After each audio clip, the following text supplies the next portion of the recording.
Hello दोस्तों, नमस्कार। आज हम बात करने वाले हैं उस पेपर के बारे में जिसमें विद्युत विभाग राजस्थान में इलेक्ट्रीशियन ट्रेड में तकनीकी सहायक के पद पर मेरा सिलेक्शन हुआ था, जो कि पेपर लगा था 25/8/2018 को। उसमें कैसे क्वेश्चन आए थे तथा आगे आने वाली परीक्षाओं में कैसे क्वेश्चन रहने वाले हैं उसके बारे में हम चर्चा करेंगे। और चलिए हम स्टार्ट करते हैं। पहला क्वेश्चन है, एक मूविंग आयरन इंस्ट्रूमेंट का डिफ्लेटिंग टॉर्क किसके सीधे समानुपाती होता है? तो मूविंग आयरन इंस्ट्रूमेंट में डिफ्लेटिंग टॉर्क धारा के वर्ग के समानुपाती होता है, यानी कि बी ऑप्शन सही होगा। अगला प्रश्न है, दिया गया कौन सा उपकरण एसी और डीसी दोनों में एक वाट मीटर के रूप में कार्य कुशलतापूर्वक कर सकता है? उसमें उत्तर होगा बी ऑप्शन डायनेमोमीटर। डायनेमोमीटर एक ऐसा उपकरण है जो कि एसी और डीसी दोनों में एक वाट मीटर के रूप में कार्य कुशलतापूर्वक कर सकता है। तीसरा प्रश्न है, एक ऐसा विद्युत परिपथ जिसमें अनंत प्रतिरोध होता है, तो कौन सा परिपथ होता है?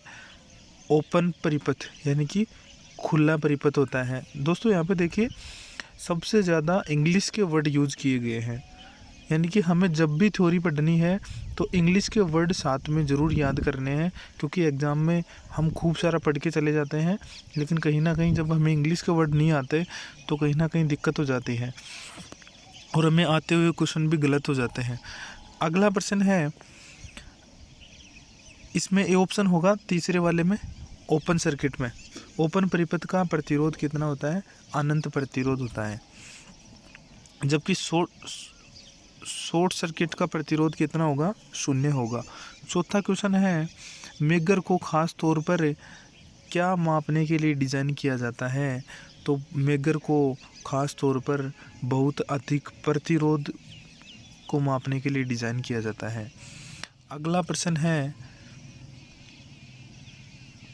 5 का क्वेश्चन है। देखिए दोस्तों, इसमें बहुत सारे न्यूमेरिकल्स आए थे, यानी कि ज़्यादा न्यूमेरिकल्स इस पेपर में हमें देखने के लिए मिले थे, तो न्यूमेरिकल्स की प्रैक्टिस बहुत ज़्यादा ज़रूरी है। समांतर में जोड़ी गई 10 ओम, 20 ओम और 30 ओम के रजिस्टरों का समतुल्य प्रतिरोध कितना होगा? तो फ्रेंड्स, इसका सूत्र होता है 1/RT बराबर 1/R1 plus 1/R2 plus 1/R3। इस सूत्र से आप सोल्व करोगे तो 5 वाले में उत्तर आएगा आपका सी ऑप्शन, यानी कि 5.71 ओम। इन तीनों का समांतर क्रम में समतुल्य प्रतिरोध होगा। अगला प्रश्न है, कांस्टेंट और मैग्नीन एलॉय का इस्तेमाल मल्टीप्लायरों में मानक रजिस्टर बनाने के लिए किया जाता है, क्योंकि इनका ताप गुणांक निम्न होता है। सी ऑप्शन इसका उत्तर होगा। अगला प्रश्न है, अत्यधिक प्रतिरोधों को मापने के लिए खालिस्तान अत्यधिक प्रतिरोधों को मापने के लिए इस्तेमाल होने वाला एक उपकरण है, जैसे बिजली के केबलों का इंसुलेशन प्रतिरोध। तो फ्रेंड्स, इसमें पूछा है कि बिजली के केबलों का इंसुलेशन प्रतिरोध किसके द्वारा मापा जाता है? तो इसमें होगा बी ऑप्शन, यानी कि मेगामीटर द्वारा बिजली के तारों का प्रतिरोध मापा जाता है। या हम इसको मेगामीटर ना बोल के ये होगा मेगोमीटर दे रखा है, यानी कि मेगा ओम मीटर होगा ये, क्योंकि इसमें इसको जोड़कर लिखा गया है, इसलिए यहाँ पे लिखा गया है मेगोमीटर। बी ऑप्शन सही होगा इस 7 वाले में। 8वां क्वेश्चन है, पोटेंशियल ट्रांसफार्मर को और कौन सा ट्रांसफार्मर माना जा सकता है? यानी कि विभव ट्रांसफार्मर। देखिए, बार बार इंग्लिश को बहुत ज़्यादा यहाँ पे यूज़ किया गया है। पोटेंशियल ट्रांसफार्मर को हम विभव ट्रांसफार्मर बोल सकते हैं। पोटेंशियल ट्रांसफार्मर को और कौन सा ट्रांसफार्मर माना जा सकता है? तो इसमें होगा डी, यानी कि वोल्टेज ट्रांसफार्मर या विभव ट्रांसफार्मर हम बोल सकते हैं। अगला 9 का क्वेश्चन है, अगर किसी सर्किट का पावर फैक्टर यूनिटी है, यानी कि किसी परिपथ का पावर फैक्टर इकाई है, तो इसका रिएक्टिव पावर क्या होगा? 9 वाले में उत्तर होगा आपका 0। यदि किसी सर्किट का पावर फैक्टर इकाई होगा तो इसका रिएक्टिव पावर होगा 0। 10 वाले में है, 10 का क्वेश्चन है, गर्म करने के लिए बिजली के स्टोव में इस्तेमाल होने वाला बेस मटेरियल क्या है? इसका उत्तर होगा डी, यानी नाइक्रोम। बिजली के हीटर स्टोव में इस्तेमाल होने वाला जो बेस मटेरियल होता है वो होता है नाइक्रोम। यहाँ पे नाइक्रोम इसलिए माना गया है क्योंकि जो इसमें यह बताया गया है कि गर्म करने के लिए, तो गर्म करने के लिए नाइक्रोम का प्रयोग किया जाता है। अगला जो प्रश्न है, नेक्स्ट प्रश्न है 11 का, अगर कोई पंखा बनबनाहट की आवाज़ के साथ चल रहा है तो इसकी वजह क्या हो सकती है? 11 का उत्तर होगा बुश खराब हो सकते हैं इसके। अगर कोई पंखा बनबनाहट की आवाज़ के साथ में चलता है तो इसके बुश खराब हो सकते हैं। नेक्स्ट क्वेश्चन है 12 का, पंखे में कैपेसिटर का प्रयोजन क्यों किया जाता है? इसका उत्तर होगा सी ऑप्शन, यानी कि फेज शिफ्ट करना, यानी फेज शिफ्ट या फेज विभक्त के लिए पंखे में कैपेसिटर का प्रयोग किया जाता है। अगला प्रश्न है 13 का प्रश्न है, डाई इलेक्ट्रिक स्ट्रेंथ को किसी वस्तु के नमूना की मोटाई से किसके विभाजित करके गुणा की जाती है? 13 का उत्तर होगा ब्रेक डाउन वोल्टेज से विभाजित करके इसको गुणा किया जाता है। अगला प्रश्न है, खालिस्तान का इस्तेमाल आमतौर पर डीसी उपकरणों के शंट के लिए किया जाता है, यानी कि डीसी उपकरणों में शंट प्रतिरोध बनाने के लिए कौन सी धातु का प्रयोग किया जाता है? तो इसमें होगा डी ऑप्शन, यानी मैंगनीन का प्रयोग किया जाता है डीसी उपकरणों में शंट बनाने के लिए। अगला प्रश्न है, कम्यूटेटर सेगमेंट्स के बीच इस्तेमाल होने वाला इंसुलेटिंग मटेरियल है, तो कम्यूटेटर सेगमेंट्स के मध्य माइका का प्रयोग किया जाता है। अब्रक या माइका इसका उत्तर हो जाएगा बी ऑप्शन। नेक्स्ट क्वेश्चन है, फ्लेमिंग का दाएं हाथ का नियम किसकी दिशा ज्ञात करने के लिए इस्तेमाल किया जाता है? तो 16 का उत्तर होगा डी ऑप्शन, फ्लेमिंग का दाएं हाथ का नियम उत्पन्न ईएमएफ की दिशा ज्ञात करने के लिए किया जाता है, यानी कि यह जनरेटर के लिए लागू होता है, जबकि फ्लेमिंग का बाएं हाथ का नियम मोटर के लिए लागू होता है। अगला प्रश्न है, 230 वोल्ट पावर सप्लाई वोल्टेज और 100 ओम की सीरीज में समांतर प्रतिरोध वाले सर्किट के लिए आवश्यक कुल धारा क्या होगी? तो फ्रेंड्स इसमें सूत्र लग जाएगा V बराबर आई आर, और I ज्ञात करने के लिए हमें V बट्टा R का सूत्र लगा देना है, यानी कि 230 को हम 100 से डिवाइड करेंगे तो 2.3 एम्पियर यहाँ पे आंसर आ जाएगा। अगला क्वेश्चन है 18 नंबर, हाफ वेव रेक्टिफायर में कितने डायोड का इस्तेमाल किया जाता है? तो हाफ वेव रेक्टिफायर में फ्रेंड्स एक डायोड का इस्तेमाल किया जाता है, जबकि फुल वेव रेक्टिफायर के अंदर 2 डायोड का इस्तेमाल किया जाता है। नेक्स्ट आगे में हम बात करें 19 नंबर क्वेश्चन की, जैसे जैसे डीसी जनरेटर की रफ्तार बढ़ती है, यानी गति बढ़ती है, वैसे वैसे प्रेरित वोल्टेज क्या होगा? बढ़ेगा। ऑप्शन ए इसका उत्तर होगा।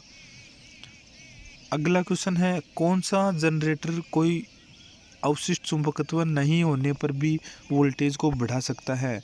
20 का क्वेश्चन है, कौन सा जनरेटर है जो कि कोई अवशिष्ट चुंबकत्व नहीं होने पर भी वोल्टेज को बढ़ा सकता है?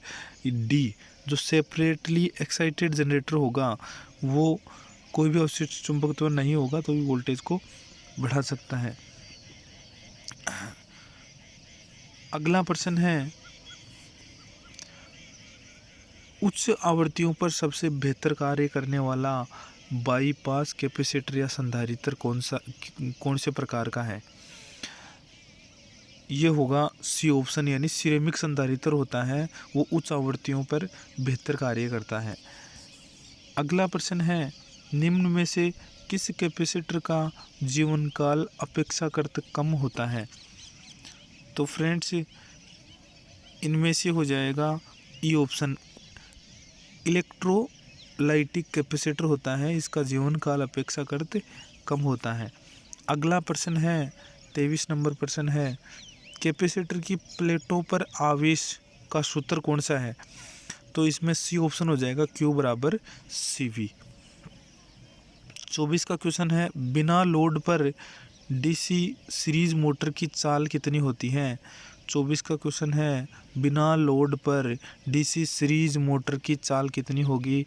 तो फ्रेंड्स इसकी चाल हो जाएगी अनंत, यानी बिना लोड पर DC सीरीज मोटर की चाल अनंत होगी। ये ऑप्शन होगा इसमें। नेक्स्ट क्वेश्चन है 25 नंबर, अनुनादी आवृत्ति पर प्रेरकीय प्रतिबाधा का मान किसके समान होता है? तो इसका उत्तर होगा कैपेसिटर की प्रतिक्रिया के समान होगा। नेक्स्ट क्वेश्चन है 26 नंबर क्वेश्चन है, अगर आपूर्ति की आवृत्ति कम हो जाती है तो कैपेसिटिव रिएक्टेंस 2 गुना हो जाता है। नेक्स्ट क्वेश्चन है, जर्मेनियम डायोड की ह्रास परत की प्रवोल्टता कितनी होती है? इसका उत्तर होगा सी ऑप्शन है कि 0.3 वोल्टेज। नेक्स्ट क्वेश्चन है 28 नंबर, वह बिंदु जिस पर लोड लाइन यानी कि IB प्रतिच्छेद करती है वह कौन सा होता है? उसको बोलते हैं अपन सेचुरेशन पॉइंट। सेचुरेशन पॉइंट किसे बोलते हैं? वह बिंदु जिस पर लोड लाइन प्रतिच्छेद करती है, सेचुरेशन पॉइंट बोलते हैं। देखिए फ्रेंड्स, हर जगह पर इंग्लिश के वर्ड यूज़ किए हुए हैं, जबकि यहाँ पे ज़्यादातर पेपर्स के अंदर क्या होता है कि निमी के वर्ड यूज़ किए जाते हैं। तो हमें निमी वाले भी याद करने हैं एग्ज़ाम के लिए, प्लस साथ के अंदर हमें इंग्लिश के वर्ड ज़रूर याद करने हैं ताकि हम क्वेश्चन को समझ सकें कि क्वेश्चन की लैंग्वेज क्या है, कहना क्या चाहता है, पूछना क्या चाहता है क्वेश्चन। कई बार हिंदी में कुछ अलग समझ में आता है, जबकि इंग्लिश में जो हम पढ़ते हैं तो समझ में आता है कि हाँ ये चीज़ पूछ रहा है। अगला क्वेश्चन है 29, निम्न में से किसे यूनिवर्सल बाइस भी कहा जाता है? तो बी ऑप्शन होगा इसमें, वोल्टेज डिवाइडर बाइस को यूनिवर्सल बाइस भी कहा जाता है। नेक्स्ट क्वेश्चन है, नॉन साइनोसॉइडल तरंग उत्पन्न करने वाले आइसोलेटर से क्या कहलाते हैं? तो इसका उत्तर होगा रिलैक्सेशन ओसिलेटर्स कहलाते हैं। नेक्स्ट क्वेश्चन है 31 नंबर, अनडैम्पेड ओसिलेशंस का आयाम रहता है, कितना रहता है? तो 31 का उत्तर होगा सी ऑप्शन, यानी कि स्थिर रहता है।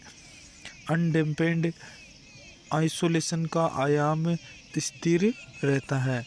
नेक्स्ट क्वेश्चन है, AF एम्पलीफायरों में प्रयुक्त सबसे सामान्य प्रकार की कपलिंग कौन सी होती है?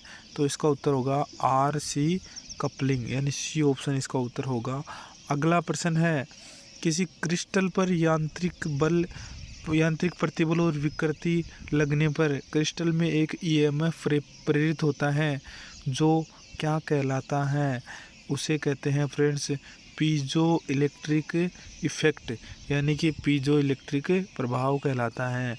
अगला प्रश्न है 34 का, 415 वोल्टेज RMS की AC आपूर्ति पर अधिकतम मान कितना होगा?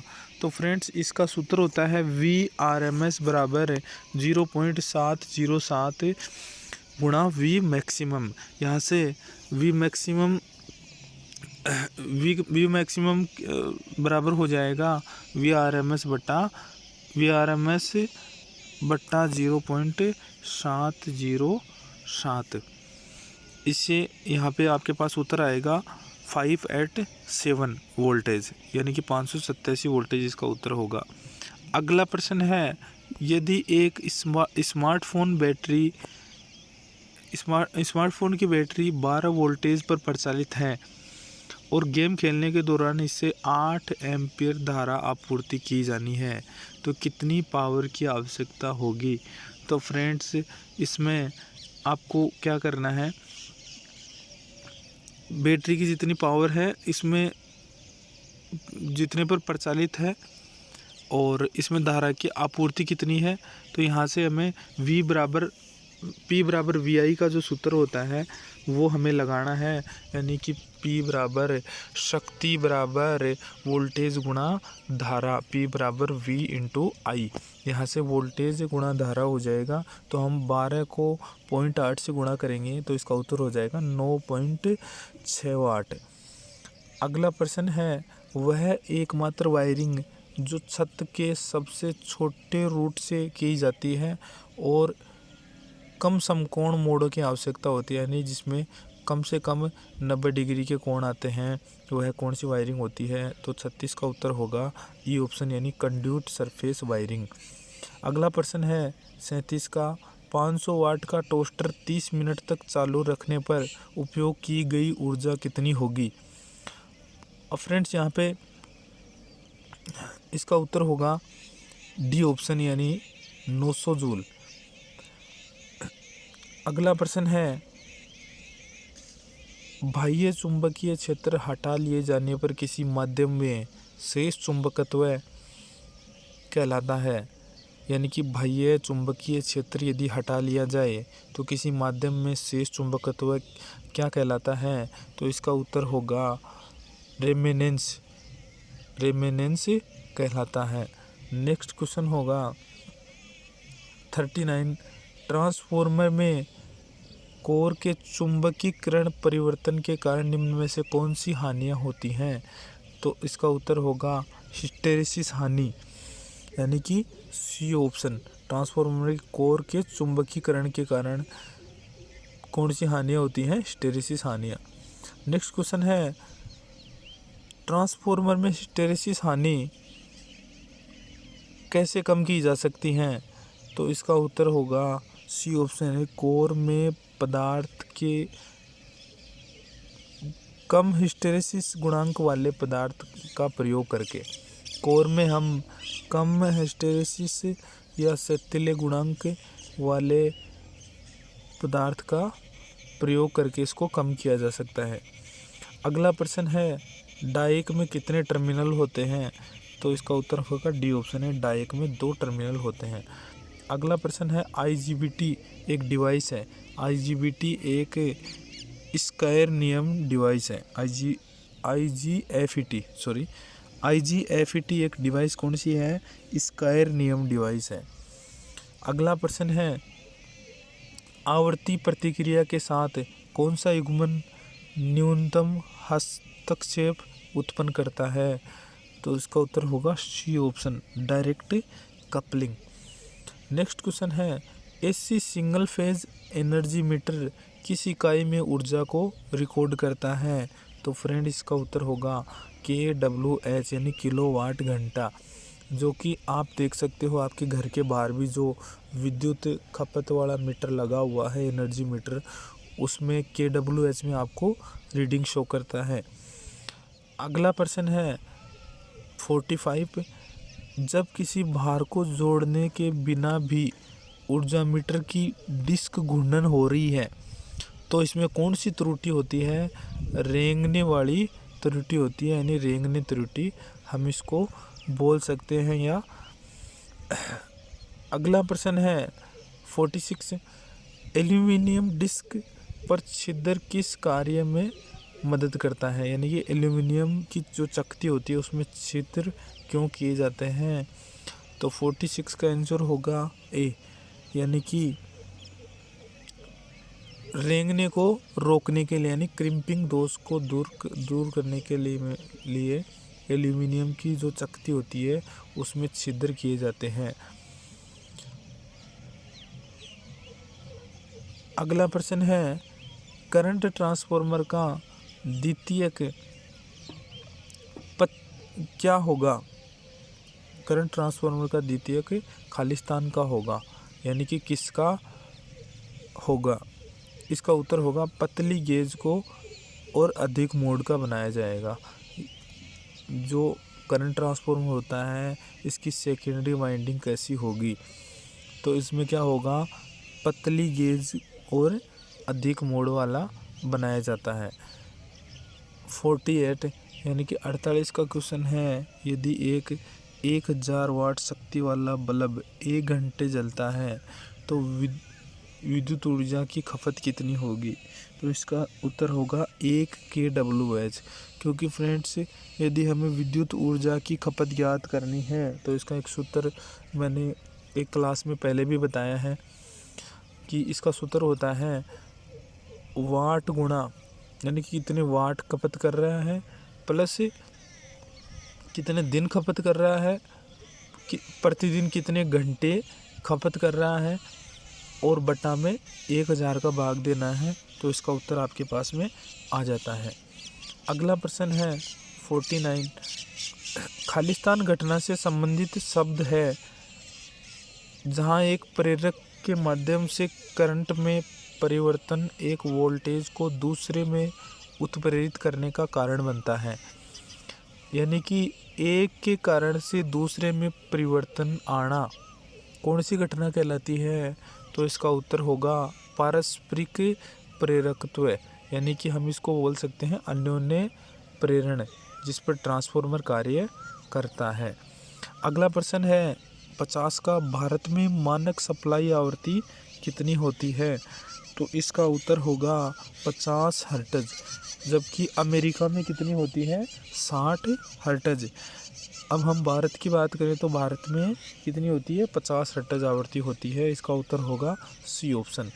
अगला प्रश्न है निम्नलिखित में से किसका माप मल्टीमीटर द्वारा किया जा सकता है? तो इसका उत्तर होगा मल्टीमीटर द्वारा तो हम अनेक चीज़ें माप सकते हैं। तो इसमें उत्तर होगा मल्टीमीटर द्वारा यहाँ पे नहीं होना चाहिए था, नहीं किया जा सकता है। तो इसका उत्तर होगा यहाँ पर धारिता का मापन मल्टीमीटर द्वारा नहीं किया जा सकता है। अगला प्रश्न है 52। उपकरणों में उपयोग किए जाने वाले स्थायी चुंबक आमतौर पर किसके बने होते हैं? तो इसका उत्तर होगा एल्निको के। किसके बने होते हैं? एल्निको के, यानी सी ऑप्शन सही होगा यहाँ पे। अगला प्रश्न है डायनेमोमीटर वाटमीटर में निश्चित कुंडली क्या है? इसका उत्तर होगा बी ऑप्शन, यानी कि विद्युत कुंडली।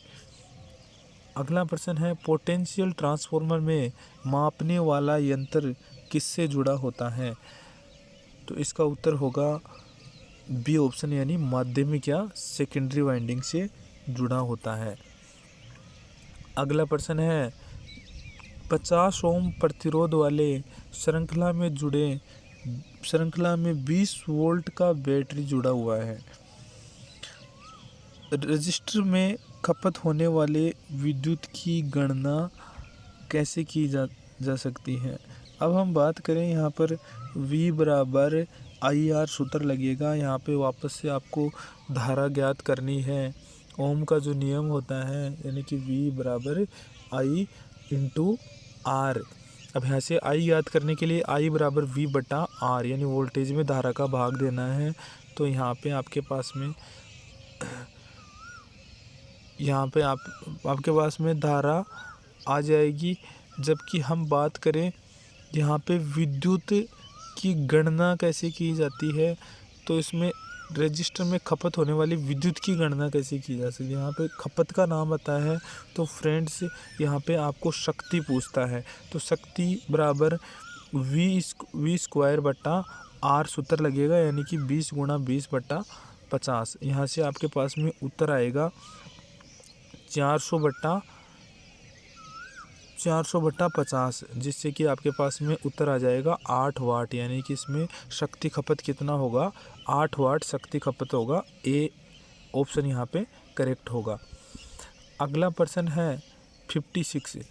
निम्नलिखित में से किस मोटर में शुरुआती टॉर्क सबसे कम होता है? तो इन सभी में से शुरुआती टॉर्क जो कम होता है वो छायांकित पोल मोटर यानी शेडेड पोल मोटर में सबसे कम होता है। अगला क्वेश्चन है शेडेड पोल मोटर या छायांकित पोल मोटर की क्षमता की सीमा क्या है? तो यहाँ पे ऑप्शन डी सही होगा, यानी 5 से 35% इसकी दक्षता होती है। अगला क्वेश्चन है एक SCR कितनी परत वाला अर्धचालक डिवाइस होता है? तो इसका उत्तर होगा डी ऑप्शन, यानी कि 4 परत वाला अर्धचालक डिवाइस होता है SCR। नेक्स्ट क्वेश्चन है 59 एक पॉलीफेज प्रेरण मोटर आम तौर पर सेल्फ स्टार्ट होती है, यानी कि पॉलीफेज यानी बहुकला जो मोटर होती है वो कैसी होती है? सेल्फ स्टार्ट होती है, जबकि सिंगल फेज मोटर होती है वो सेल्फ स्टार्ट नहीं होती है। अगला जो क्वेश्चन है 60 का उसमें पूछा है श्रृंखला में जुड़े 47 ओम 20 ओम व 33 ओम प्रतिरोध के बराबर या तुल्य प्रतिरोध कितना होगा? तो फ्रेंड्स यहाँ पर उत्तर होगा 100 ओम, क्योंकि इनको सभी को सीरीज में क्या होता है प्रतिरोधों का मान जुड़ता है, सभी प्रतिरोध जुड़ते हैं, यानी कि R1 + R2 + R3 = RT। तो इन सभी को जोड़ने पर इनका मान आता है 100 ओम। नेक्स्ट क्वेश्चन है लैंप के श्रृंखला संयोजन में निम्नलिखित में से कौन सा मापदंड समान है? यानी कि लैंप को सीरीज में जोड़ेंगे तो यहाँ पर इसमें विद्युत धारा का मान समान होगा। हमें पता है कि सीरीज में धारा का मान क्या होता है? समान होता है। अगला प्रश्न है 200 वोल्ट इनपुट और 400 वोल्ट आउटपुट के ट्रांसफार्मर के लिए प्राथमिक टर्न से द्वितीयक टर्न का अनुपात क्या होगा? 1:2, यानी 200:400 को जब हम काटते हैं तो 1:2 यहाँ पर आ जाएगा।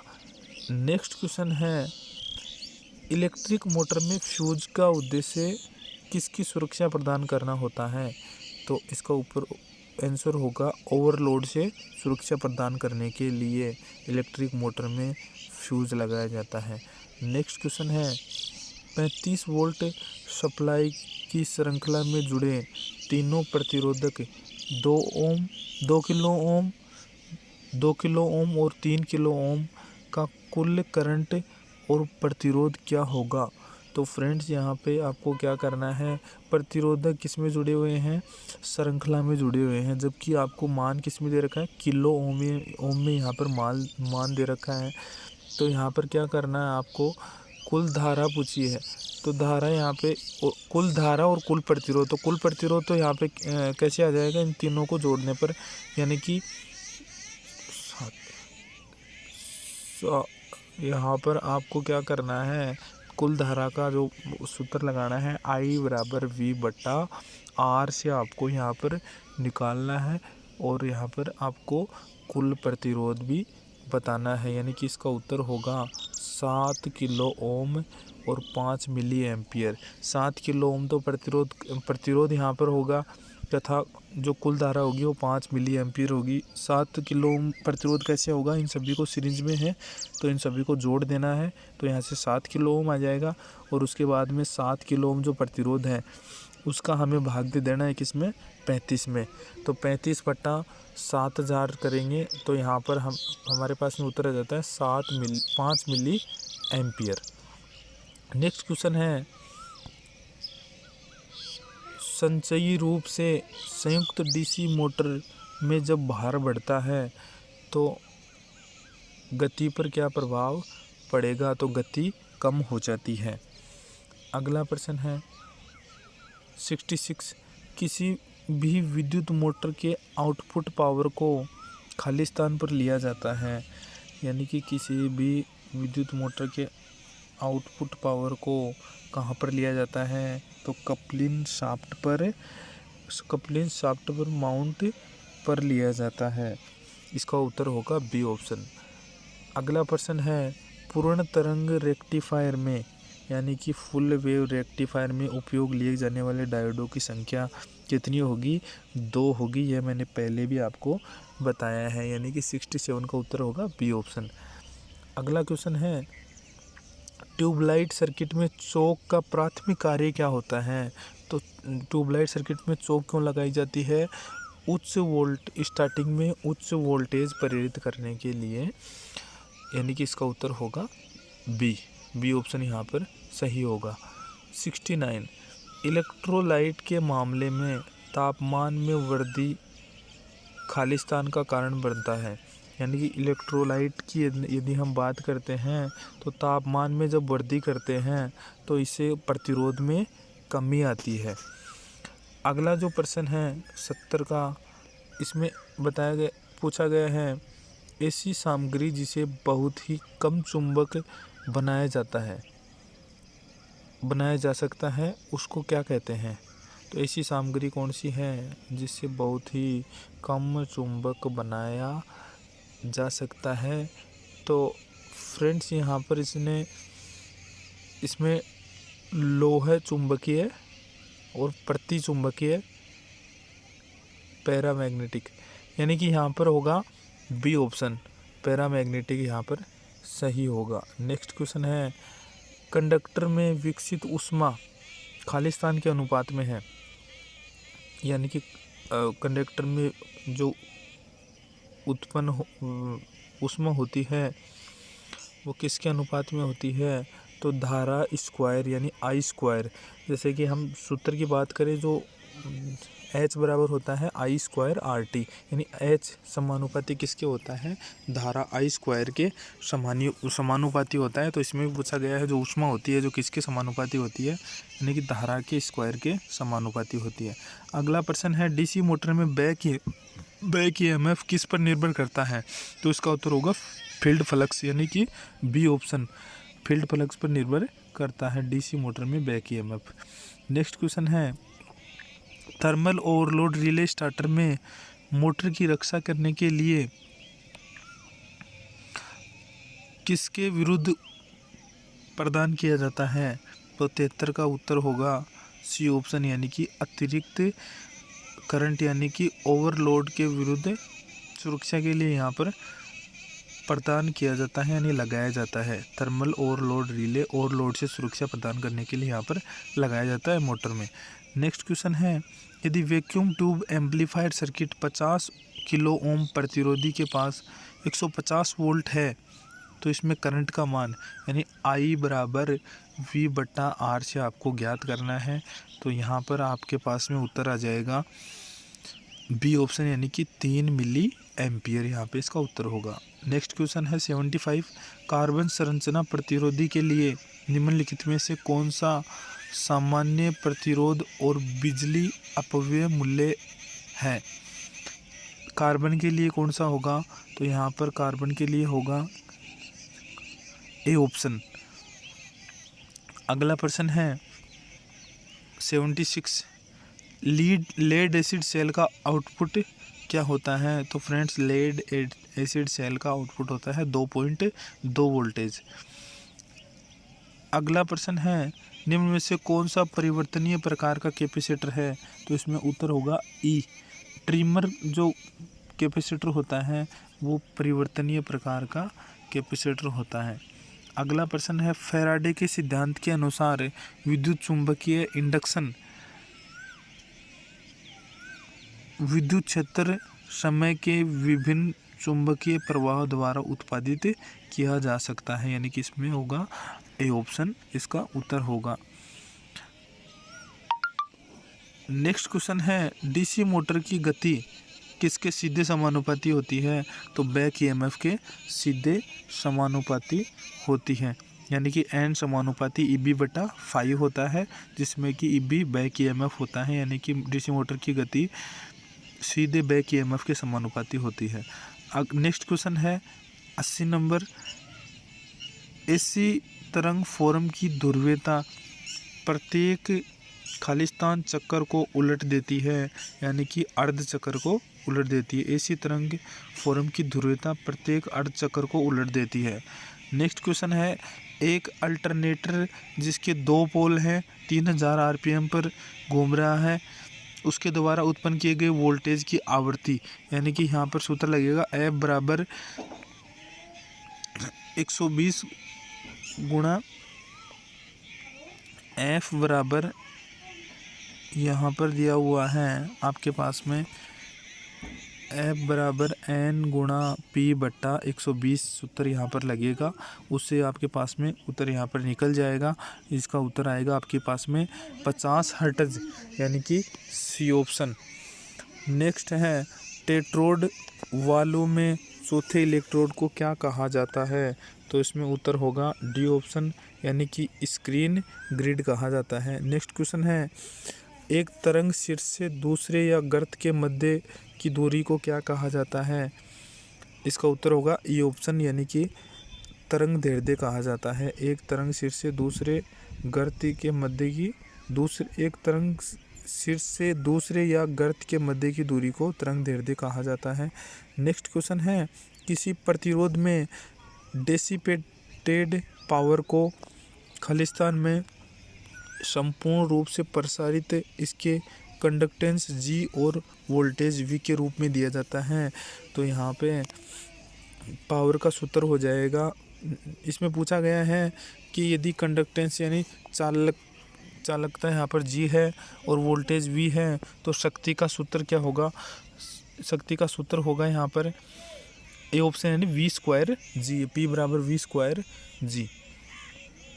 नेक्स्ट क्वेश्चन है बार कोड रीडर में किस सेमीकंडक्टर डिवाइस का प्रयोग किया जाता है?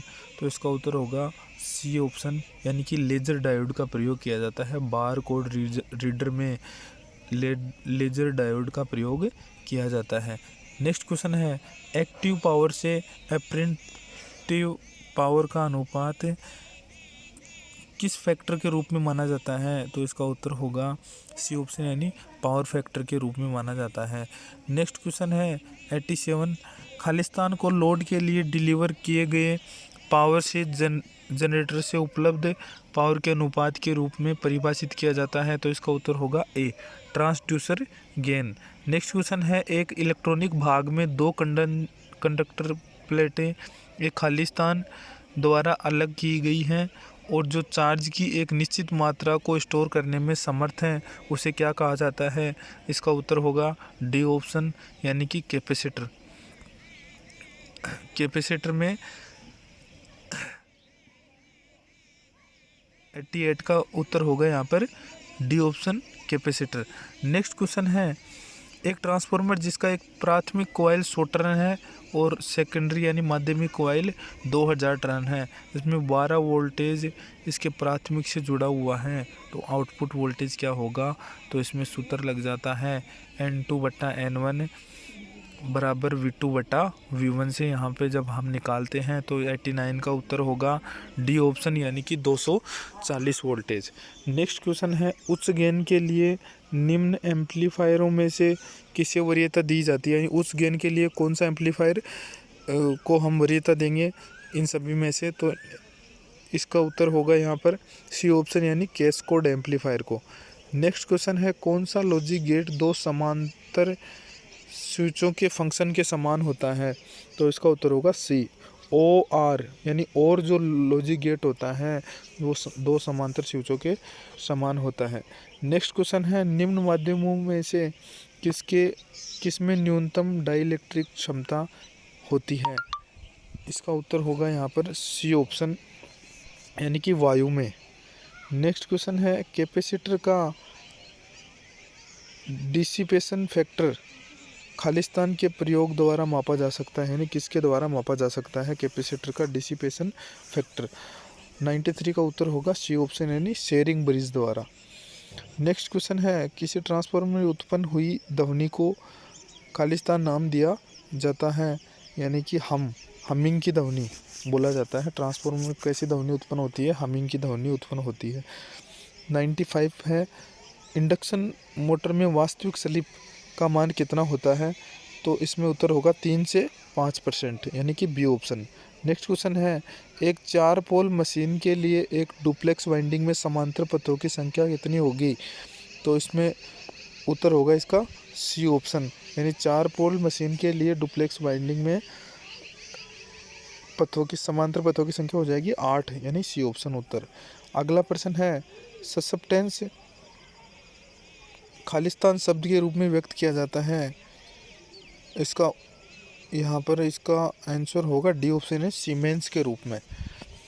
नेक्स्ट क्वेश्चन है, यदि धारा और वोल्टेज 90 डिग्री के फेज अंतराल से बाहर हैं तो पावर कैसी होगी, यानी कि सी, यानी पावर यहाँ पर शून्य होगी। शक्ति कितनी होगी, शून्य होगी।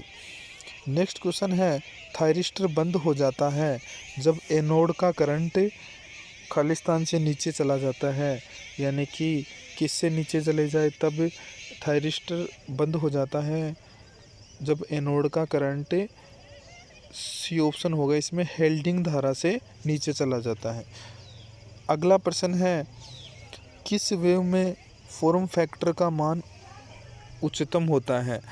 इसका उत्तर होगा हाफ वेव परिवर्तित साइन वेव में फॉर्म फैक्टर का मान उच्चतम होता है। तो फ्रेंड्स, ये थे वो 100 क्वेश्चन इलेक्ट्रिकल ट्रेड के, यानी इलेक्ट्रिशियन थ्योरी के, जो कि मेरे पेपर में आए थे। और फ्रेंड्स, बहुत ही इम्पोर्टेंट क्वेश्चन हैं, क्योंकि इसमें इलेक्ट्रॉनिक्स के क्वेश्चन भी हैं, इलेक्ट्रिकल के क्वेश्चन भी हैं, तथा न्यूमेरिकल्स की हम बात करें तो बहुत अच्छे अच्छे न्यूमेरिकल्स इसमें दिए गए हैं। तो फ्रेंड्स, बहुत अच्छा पेपर था, जिसमें मेरे 250 नंबर का पेपर था, यानी कि हम बात करें 50 क्वेश्चन जो जीके एंड मैथ्स वगैरह के थे। इसके अलावा 100 क्वेश्चन इलेक्ट्रिशियन ट्रेड के थे, जो कि एक क्वेश्चन 2 नंबर का था, यानी 200 नंबर का पेपर था। एवं 50 नंबर के अदर क्वेश्चन थे, जो कि राजस्थान जीके वगैरह के थे, यानी 250 में से मुझे नंबर आए थे 166, और जिसमें मेरी नौकरी लगी थी। तो फ्रेंड्स, आप भी इसको देखिए बार बार और पढ़िए। तो फ्रेंड्स, ये वो पेपर है जिसमें मेरा सिलेक्शन हुआ था राजस्थान में विद्युत विभाग में तकनीकी सहायक के पद पर। और ये पेपर है दिनांक 25 अगस्त 2018 का, यानी कि 25 अगस्त 2018 का 3rd शिफ्ट का ये पेपर है। तो उस टाइम के अनुसार मुझे ये बहुत ज़्यादा हार्ड पेपर लग रहा था, जबकि मेरी तैयारी बहुत अच्छी थी, बहुत पीक पर थी उस वक्त। तो फ्रेंड्स, आज इस पेपर से आप अपना कंपेयर कर सकते हैं, क्योंकि इस पेपर के अंदर न्यूमेरिकल्स भी हैं, जो कि लो लेवल के भी हैं, अच्छे लेवल के न्यूमेरिकल्स भी हैं, तथा इसके अलावा इलेक्ट्रॉनिक्स के बहुत सारे लगभग 25 से 30 क्वेश्चन डाले गए हैं। और इसके अलावा मोटर्स में बहुत ज़्यादा क्वेश्चन डाले गए हैं। और फ्रेंड्स, बेसिक से घुमा घुमा करके क्वेश्चन दिए गए हैं। तो मैं आपको बता दूं, आप अपनी तैयारी को इस पेपर से कंपेयर करके देख सकते हैं कि आपकी कितनी तैयारी है और आपकी इस पेपर में कितने क्वेश्चन सही हो रहे हैं। तो चलिए फ्रेंड्स, आपको यदि हमारा ये वीडियो अच्छा लगा हो तो आप हमारे चैनल को सब्सक्राइब करें, लाइक करें एंड शेयर करें, ताकि भविष्य में इसी प्रकार के जो वीडियोज आपकी तैयारी के लिए हेल्पफुल रहने वाले हैं, जिसकी नोटिफिकेशन आपको सबसे पहले मिल सके। Thank you so much.